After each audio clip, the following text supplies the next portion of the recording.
Hi, I'm Greg Hunter. This is the weekly news wrap-up for Friday, February 28th, 2014.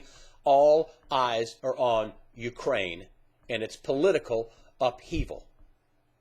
And I'm just going to give you a little map here to start off with. Here's a map of, the Europe. This is Europe over on this side, and there's Italy down there, and there's, France and Spain, and they're right in the middle of that blue thing. This is Ukraine. And it's really kind of between east and west. And then on this side, this is all Russia over here. Now, it looks like a small country, but it's not. It's nearly the size. It's close to the size of Texas. And here's another map. We're just going to blow it up here a little bit. I know this is low tech, folks, but here is Ukraine, and this is of major strategic importance to Russia. Down here in the Black Sea is a Russian naval base. It's very important to Russia. It also is a big border, over here on this side with Russia. And there is no way on God's green earth the Russians are going to allow Ukraine to fall into Western hands.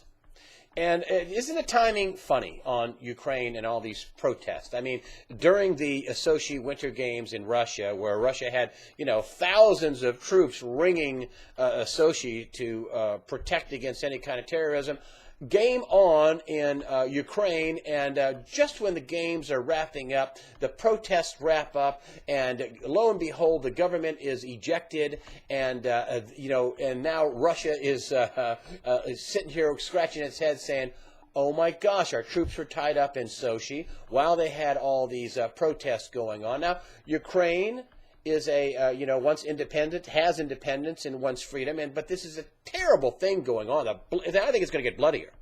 It's east and west. I mean, half the country is pro-Russian, speak Russian. They are decidedly pro-Russian. The other half is pro-West, pro-EU. And this is something that is, if you thought Syria could start World War III, and I did think it could start World War III, then this is Syria on steroids. The West is playing with fire, nuclear fire. And then there are all these reports about how Ukraine is just about ready to have a financial collapse. And then there are these loans that the West wants to give to Ukraine. Meanwhile, there are 150,000 Russian troops massing on the border.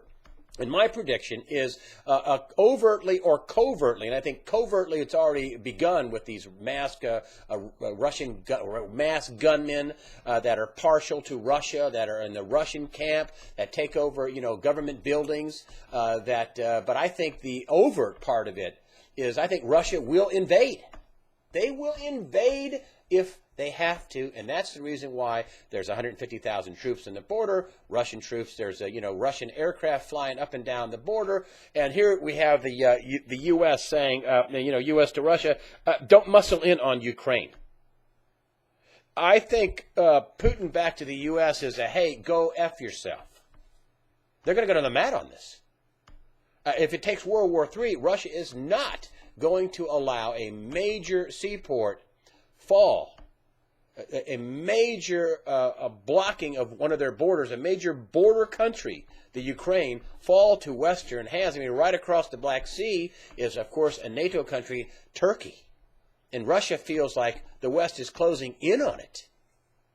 And you know what happens when people feel cornered? They fight. In Syria, it's not going well. Not going well at all for the U.S. Let me get this headline here. This just happened this past week. Syrian army kills at least 152 rebels. Now, this is, Hezbollah, Iran, Russia, Syria on one side, and then you have the rebels in the West and Al-Qaeda, a couple of terrorist groups basically taking point on this, battling it out. And I wonder if this Ukraine thing is punishment to Putin for blocking the U.S. Putin came in with his Navy, and he backed Obama down in Syria. We were close to going at it in war. We were close. And then, Putin came up with this, we'll give up Syria will give up its chemical weapons. I don't think that's what Obama wanted, but that was a major coup for Vladimir Putin, and a major coup to get the United States to back off. And now here we have the situation in Ukraine. Is this to keep Russia busy so they can go after Syria? Is this punishment to Russia? Russia has this naval port in the Black Sea. As I've told you a couple of years ago, they have this naval port in Tartus, Syria. I said, there's no way they're going to give that up. Never. What happened? Not giving it up. I mean, the only reason why Syria is still standing and the Assad government is still there is because Russia told the West, no, you're not good. No, you're not flying sorties over here.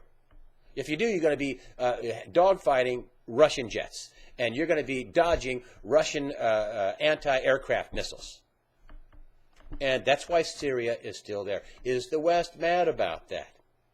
Are they punishing Putin? Are they going to try to get Putin involved in a bloody civil war on his border? Remember, Ukraine is half partial to Russia and half partial to the West, and you saw that things got ugly and bloody. More than 100 people, killed there. But of course, that's nothing compared to Syria. 140,000 people are dead, and now on the borders of Syria, you have Israeli airstrikes hitting Hezbollah, and Hezbollah vowing to hit back.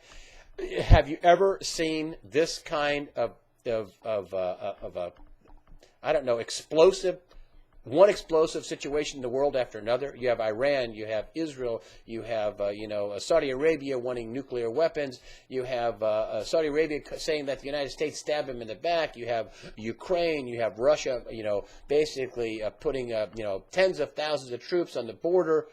You have Syria, which is still a dicey situation. No progress is being made in the peace talks there. I've never seen this many possible black swans that could blow up, and then against the backdrop of a very weak global economy. And speaking of that, China. James Rickards, who is the best-selling author of Currency Wars, is also a financial expert, money manager. James Rickards, wrote a piece this week, and he says that this is about China. Investors are in for a rude awakening when they realize how much of the China story is false and how quickly it can unravel. Rickards goes on to say China is on the verge of financial collapse of unprecedented magnitude. This is not a dumb guy. This is the guy that the Pentagon brings in to oversee financial war games, James Rickards.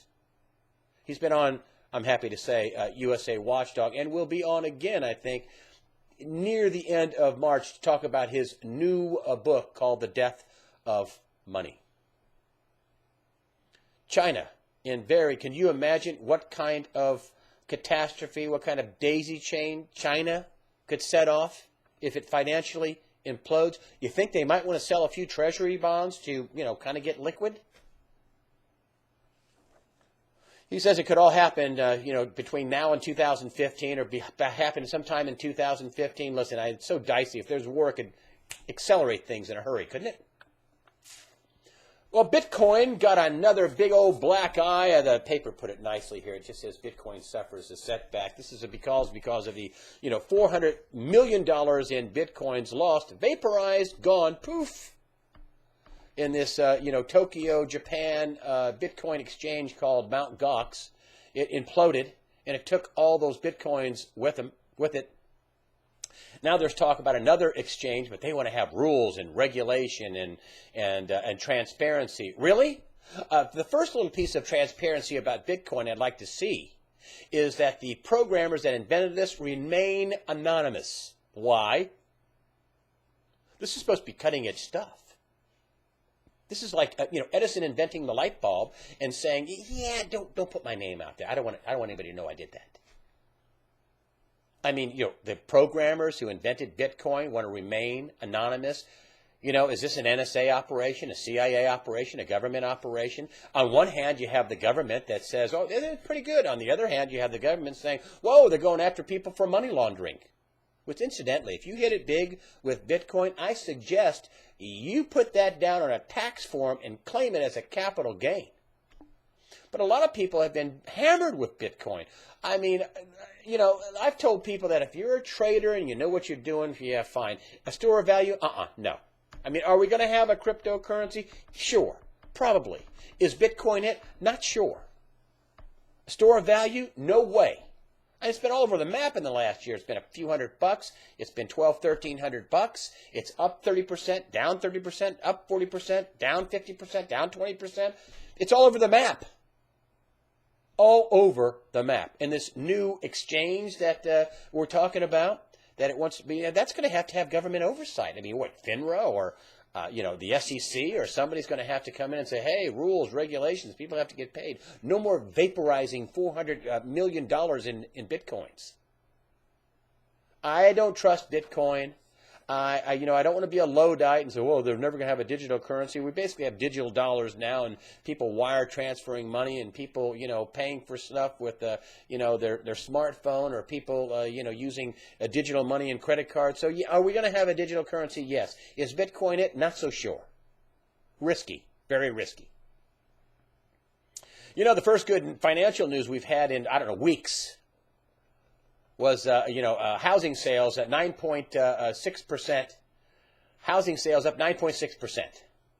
Woo-hoo! This is against a backdrop of a string of negative stories about the economy. Negative stories. Here's a story about housing that the mainstream media didn't really pump up very much. And according to the Mortgage Bankers Association, last week mortgage applications were down 4%. Year over year, mortgage applications, according to the mortgage bankers, down 15%. Maybe that's why J.P. Morgan Chase is laying off thousands more mortgage bankers. Remember last year they laid off 15,000, and now several thousand more mortgage bankers are being laid off. Other big companies, other big banks have laid off mortgage bankers. Maybe it's because, interest rates are rising, cash buyers are dwindling, people can't qualify for the no money down, low interest loans because they can't even make the payment stream. I mean, the housing market should be taking off with no money down. I saw it at my bank, USD loan for, rural loans. No money down. We don't need to take a look at your, foreclosure history. You just have to make the payments. I mean, the real estate market ought to be taking off like a rocket. 9.6%. But that against a backdrop of falling mortgage applications. How can any real estate market be taking off with high unemployment, declining mortgage applications, declining buying power of the dollar, declining take-home pay, Obamacare cutting hours, in effect giving a cut? Speaking of cutting, I can't believe he's going to be cutting the military against this big backdrop of all these things happening, overseas with Russia and China and, possible upheaval in the Middle East. It's unbelievable that he's even thinking about cutting the military, but I guess he wants to continue the social spending, and he's got to get the money somewhere. But cutting the benefits of veterans? Come on. Finally, former Fed head Ben Bernanke, I'll just give you a little picture of him. I love him. I'm sorry he's going to be gone. Come on, focus up here. Oh, well, you got it. There you go. Oh, there we go. He's going to be getting paid $8 million reportedly for writing a book. It's his memoirs. And, hey, I want to close with a couple of titles I thought of. Title number 1 for the Ben Bernanke memoir is Wrong on Everything. Title number 2, Honey, I Shrunk the Global Economy Through Money Printing. That's the way I see it. I'm Greg Hunter. Thank you for your comments on the site. Thank you for using the donations button. It helps us out. You have a nice weekend. Bye-bye.